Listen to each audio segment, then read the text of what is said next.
Imagine a country where saving money isn't just a smart decision.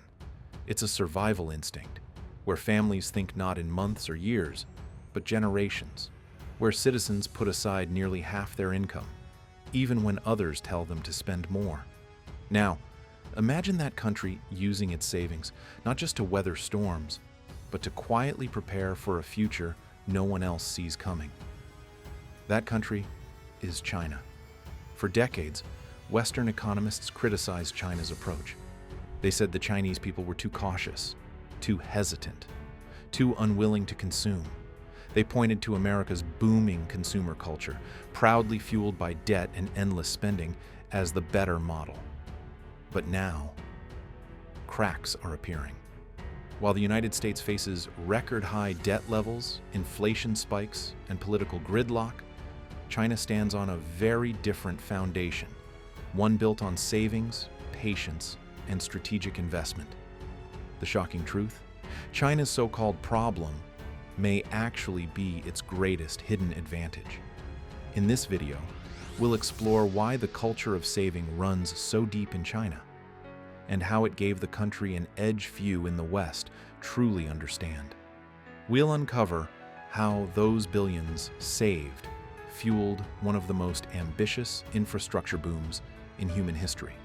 And we'll reveal why, even as trade wars rage and global barriers rise, China is quietly pivoting toward a future that leaves old economic models behind. How did saving, once seen as a weakness, become the secret weapon behind China's rise? To truly understand why China saves so much, we have to travel back through centuries of hardship, resilience, and wisdom. Unlike in America, where the idea of consumption is deeply tied to the pursuit of happiness, China's relationship with money is profoundly different. It is shaped by a collective memory of scarcity and a relentless drive to protect the future at all costs. Over the past 400 years, China has suffered no fewer than 12 major famines, wars, floods, droughts, disasters that wiped out not just crops, but entire generations. Even in the last century, the Great Chinese Famine in the 1950s left deep scars on the national psyche, with more than 30 million lives lost. In a land where natural disasters could erase your entire existence overnight, saving wasn't just a financial choice, it was survival. Contrast this with post-World War II America, a country entering a golden age of abundance. With strong economic growth, rising wages, and social safety nets like Medicare and Social Security, Americans were encouraged to spend, enjoy, and consume as a patriotic duty. But in China, the story was different. There was no safety net, no guarantee of a stable tomorrow. So, families, sometimes living off less than $5,000 a year even today, instinctively put aside whatever they could, not for luxury, but for emergencies, for education, for elder care, for survival itself. And then came the one-child policy. For 36 years, Chinese families were limited to having just one child. In rural areas and big cities alike, this created what is known today as the 4-to-1 structure. 4 grandparents, 2 parents, and one single child to bear the financial responsibility for the entire family. Imagine the pressure. Imagine knowing that you alone are expected to support 6 people in their old age with limited health care and few retirement options. It's no wonder that Chinese families hoard their savings like precious treasure, a necessary fortress against the unknown. Yet saving in China isn't only about fear. It's also about pride. The pride of being able to provide, of standing on one's own feet, of building a better future for children and grandchildren. It's about control, the power to make choices tomorrow because of discipline today.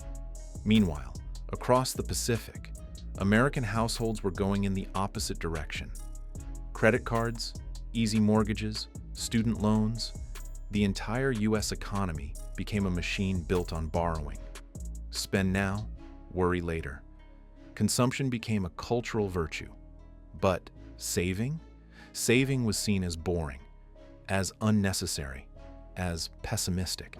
This divergence in mindset created two very different kinds of power. America's consumer spending fueled rapid growth, but also mounting debt and fragility. China's savings, by contrast, built resilience, silent, steady, invisible to many observers, but formidable when tested by global crises. And today, as new storms gather on the horizon, from economic uncertainty to geopolitical tension, it's the saver, not the spender, who may end up having the last laugh. Because in the end, saving is not just about money. It's about time. It's about patience. It's about believing in a future you are willing to wait and work for. Saving is powerful, but only if you know what to do with it. China didn't just hoard its wealth under mattresses. It unleashed it into something far more transformational, the largest, fastest infrastructure boom the world has ever seen. Over the past 25 years, China laid down more asphalt, steel, and concrete than any other civilization in human history. Highways stretched across mountains. Bridges connected once isolated provinces. Bullet trains zipped across the countryside at over 200 miles per hour. By some estimates, China poured more concrete between 2011 and 2013 than the United States did during the entire 20th century. At first, Western media celebrated the spectacle. But as ghost cities, empty apartment towers and sprawling new districts started to emerge, critics were quick to declare it a failure. They pointed to desolate streets in places like Ordos and Kangbashi and said, "Look, a waste of money. Proof China is doomed." But that analysis missed a deeper truth. Because while the West was stuck in political fights over basic infrastructure spending, debating for years whether to fix a bridge or fund a subway, China was building first and planning for the future second. Yes, some cities stood empty for years, but today many of these so-called ghost towns are thriving. As China's rural populations migrated into cities by the hundreds of millions, spaces once mocked as empty filled with life, industry, and innovation. What Western critics mistook for inefficiency was, in many cases, future-proofing, a daring bet on a long-term vision, something most democracies, trapped by short election cycles, struggle to achieve. Even more importantly, this massive building spree wasn't just about physical structures. It was about connecting the country, integrating markets, reducing regional inequalities, and preparing China for the next stage of its economic evolution. Without those investments, the rapid rise of China's middle class, now over 400 million strong, would have been impossible. And it wasn't just domestic building. China leveraged its construction expertise and financial muscle to launch the Belt and Road Initiative, a colossal global infrastructure project spanning more than 60 countries. Ports, railways, power plants. China's builders and engineers became the go-to developers for the developing world. And in doing so, China extended its influence far beyond its own borders, crafting a new kind of globalization on its terms. Was it perfect? Of course not. Some projects flopped, some debts spiraled, some local populations pushed back. But on balance, China's aggressive investment strategy built real assets, created real jobs, and positioned the country as a global heavyweight. Contrast this with the United States and Europe, where aging infrastructure crumbles and grand projects are often delayed by years of political deadlock and bureaucracy. While others debated, China built. And now, it's reaping the benefits. Even today, as China's economy slows from its once blistering pace, the infrastructure it built continues to pay dividends. High-speed rail connects talent and goods across vast distances. Ports and logistics hubs enable trade at unmatched scales. Urban centers attract investment and innovation. And the lesson is clear. China's investments were not just about GDP numbers or vanity projects. They were a conscious strategy to leapfrog into modernity, to build the skeleton of a future superpower. In the West, spending is often seen as a sign of wealth, but in China, building was a sign of preparation. an insurance policy against an uncertain future. Critics saw empty towers. Visionaries saw possibility. And today, those who mocked China's investments are beginning to realize it wasn't wasted effort. It was patient ambition. The kind of ambition that doesn't just aim for the next quarter, but for the next century. No plan survives first contact with reality. And for China, reality hit hard. As trade tensions with the United States escalated starting in 2018, the rules of the global economy changed almost overnight. Tariffs rose, imports fell. Western companies reconsidered their dependence on Chinese factories. The world, it seemed, was trying to shut China out of the system it had helped to build. For some, it looked like the beginning of China's downfall. But once again, China did what it does best: adapt. Instead of panicking, Beijing pivoted and began laying the groundwork for a new economic model, one that would reduce dependence on foreign demand and strengthen domestic resilience. The first step? Doubling down on internal consumption. Recognizing the dangers of relying too heavily on exports and construction, China launched the dual circulation strategy, a plan to boost domestic demand while continuing to engage with the global market on its own terms. Government programs offered incentives for Chinese consumers to buy electric vehicles, smart appliances, and green technologies. Rural areas received investments to modernize shopping malls, logistics hubs, and e-commerce platforms. Tech giants like Alibaba and JD.com expanded into remote regions, bringing the power of China's new economy to millions more people. And speaking of technology, while Western sanctions tried to choke off China's access to advanced semiconductors and critical tech, China responded with a fierce push for self-reliance. Massive investments flowed into AI, robotics, renewable energy, and next-generation manufacturing. In just a few short years, Chinese companies like BYD have not only caught up, but, in some cases, overtaken their Western rivals. In 2024, BYD officially outsold Tesla in global EV sales, a moment that marked a shift few could have imagined a decade earlier. Meanwhile, the Belt and Road Initiative quietly expanded into Latin America, Africa, Southeast Asia, regions eager for investment and infrastructure, regions less aligned with Washington's trade policies. And critically, China began the slow but deliberate process of internationalizing the yuan, offering alternatives to the dollar for global trade, especially in energy and commodities. The world was fragmenting. Globalization, as we knew it, was changing. But rather than retreating into isolation, China chose a third path: strategic realignment. It embraced the global south. It nurtured new industries at home. It continued building connections where others saw only barriers. Of course, challenges remain.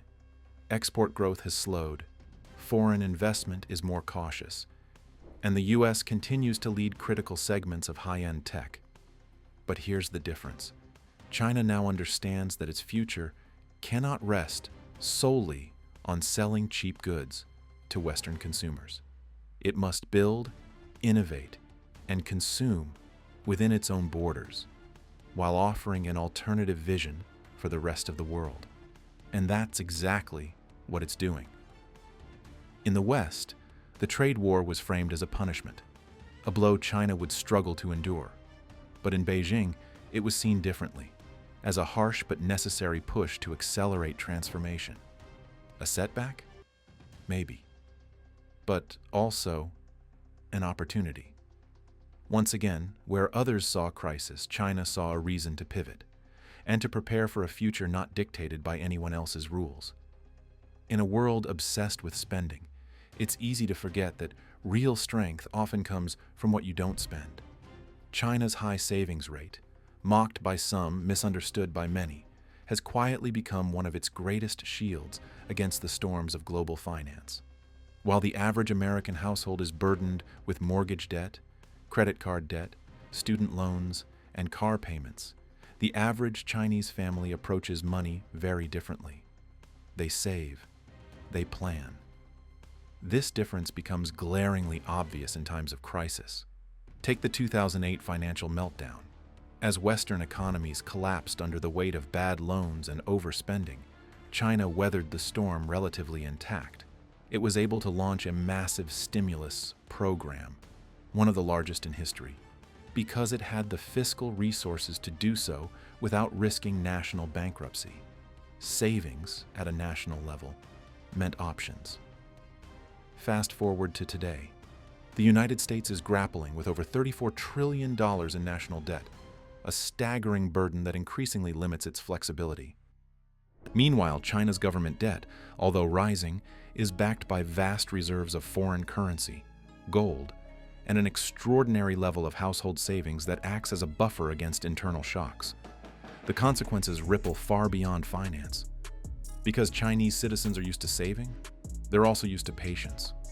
And patience is power. It allows the government to plan infrastructure projects that take decades to complete. It enables massive investments in green energy, artificial intelligence, and biotechnology, fields where returns are measured not in years, but in generations. Meanwhile, America's low savings rate fuels short-termism. Every political cycle demands instant gratification. Tax cuts now, spending later, growth today, worry tomorrow. Long-term investments often get sacrificed on the altar of immediate political gain. Even culturally, the wealth effect, where Americans spend more when they feel richer because of stock market gains, creates an illusion of prosperity that is fragile and highly dependent on financial markets remaining strong. In China, where investing in volatile stocks is far less common, there's no comparable phenomenon. People spend cautiously, not because they're pessimistic, but because they understand the value of preparedness. And it's not just at home where China's savings-first mindset pays off. Globally, China's massive reserves, over $3 trillion in foreign assets, give it influence. They allow China to offer loans, fund development projects, and stabilize its currency without needing to beg international lenders for help. When Sri Lanka defaulted, it was Chinese funding that kept critical infrastructure projects afloat. When African nations needed hospitals, ports, and railroads, it was often Chinese banks, not Western ones, that provided the capital. There's power in patience. There's influence in restraint. Of course, no system is perfect. China still faces real challenges, including an aging population and unequal wealth distribution. But make no mistake, a high savings economy is not a weakness. It's an asset, a strategic advantage that allows China to play a long game while others chase quarterly earnings and political soundbites. In the 21st century, when the next big crisis inevitably comes, and it will, the nations that have prepared, that have saved, that have planned ahead, will be the ones who thrive. And right now, few countries are better positioned for that reality than China. Of course, even the strongest foundations face cracks over time. China's savings-driven economy, while powerful, is not without its challenges. An aging population, the lingering effects of the one-child policy, and rising youth unemployment are real hurdles on the road ahead. The same discipline that made China strong can sometimes make it rigid. Too much caution can slow innovation. Too much saving can suppress consumption when it's most needed. Yet, true to its history, China is not ignoring these challenges. It is actively adapting to them. Policies to encourage larger families are being introduced. Investments in automation, AI, and robotics are designed to offset a shrinking labor force. Healthcare and elder care systems are slowly expanding, aiming to give families more confidence to spend rather than hoard. Meanwhile, new industries, from electric vehicles to green hydrogen to quantum computing, are being nurtured not as luxuries, but as necessities for China's future competitiveness. And importantly, the mindset of China's younger generation is evolving. While older citizens remain deeply cautious, younger Chinese are increasingly willing to take calculated risks, start businesses, travel, and invest. They embody a hybrid mentality, respecting the wisdom of savings while embracing the opportunities of growth. China's challenge now is to balance its historical strengths with new flexibility, to honor the sacrifices of the past while seizing the possibilities of the future. If it succeeds, and the signs suggest it very well might, China won't just survive the 21st century's upheavals. It will help shape them, because in a world where others are spending recklessly and reacting blindly, the nation that saves, plans, and adapts patiently is often the one that leads. And that perhaps is the most shocking reason China has already left America behind.